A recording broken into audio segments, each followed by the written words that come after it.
video is all about pressure in fluids.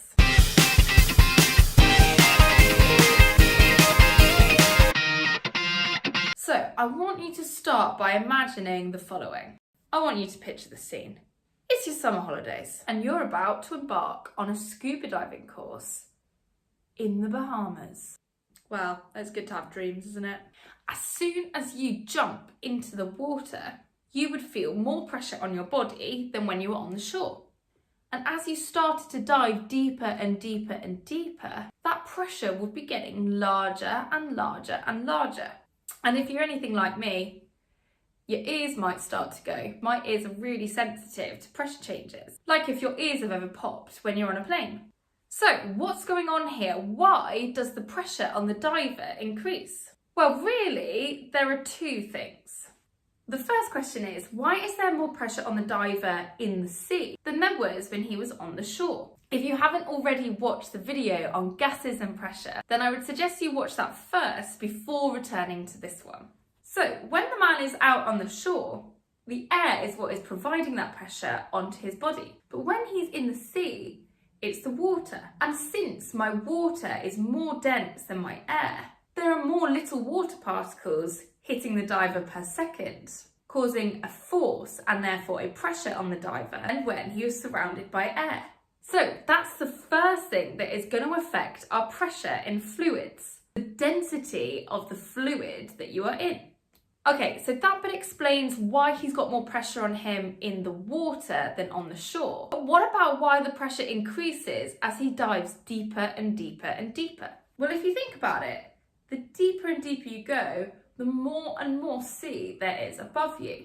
Basically, there's more stuff on top of you, and so there's more force on top of you, and therefore there is more pressure on you. And so there really is going to be a limit to how deep divers can dive, because your body is just not built to withstand that much pressure. Okay, now let's use these ideas and look at a different scenario. I want to start by showing you a graph.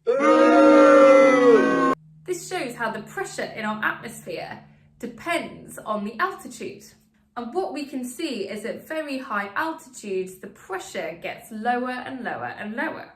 So, why should this be the case? Well, again, we have our two things that are contributing to the shape of this graph. Number one, let's think about the density of the air.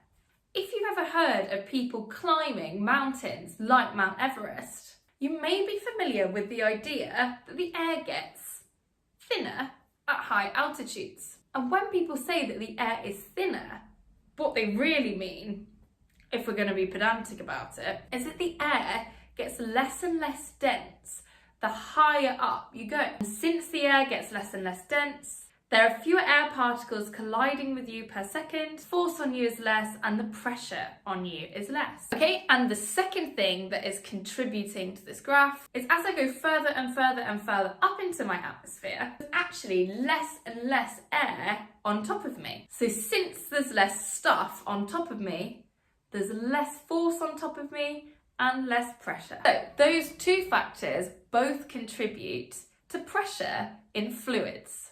Okay, hope you found that helpful. Please download the notes below. If you like the video, give us a like and subscribe. Thanks for watching.